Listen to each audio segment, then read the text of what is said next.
Before I show you how to install this, I just want to thank the manufacturer for sending me this dash camera to check out. The first thing you're going to want to do to install it is make sure you remove all the plastic covers on the lenses and the suction cup. Now you could put the suction cup on the camera before or after you mount the suction cup onto your windshield, but I went ahead and did it before because it's pretty simple. Then you just put your suction cup on the windshield and dial to the lock position. Once you do, it's good and up there, it's not coming down. And the install is pretty easy. Really all there is to do after that is just plug in your rear view camera and your power source. And it gives you two power sources to choose from. Both of them are going to plug in right here.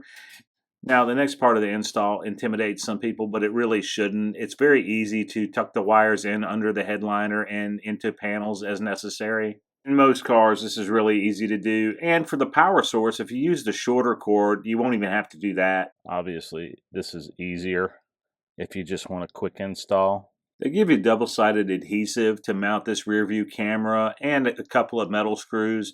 I chose to mount it under my hitch step here because I thought it was pretty discreet and actually worked out really well with the view. It does come with a TF card to record everything on, and you can use the controls right on the camera to play it back on the camera itself, or if you had a card reader, you could transfer the files to another device like your computer, but I found it easy to do everything I needed to do right on the camera. So it comes on as soon as you turn your vehicle on.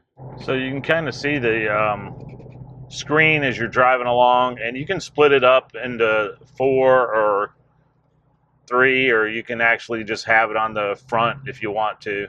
And one of the things I like about this is not only can you get the shot of in front of you, but you can also simultaneously record the window shots of you and those windows, because if you're ever in a situation where you're having an interaction at your window that turns unfriendly and it's no fault of your own, at least you have evidence of it and it's not just your word against somebody else's. So this is a nice feature. I actually see pretty much like every screen, or you could just turn it to one screen if you wanted to. Now, it records in a loop all the time and overwrites the oldest material right to that card that's included. It also has a G-sensor lock, which means basically if you're in a crash, that will prevent that portion from being overwritten so that you don't inadvertently lose it. Another feature that it has is a 24-hour park monitoring.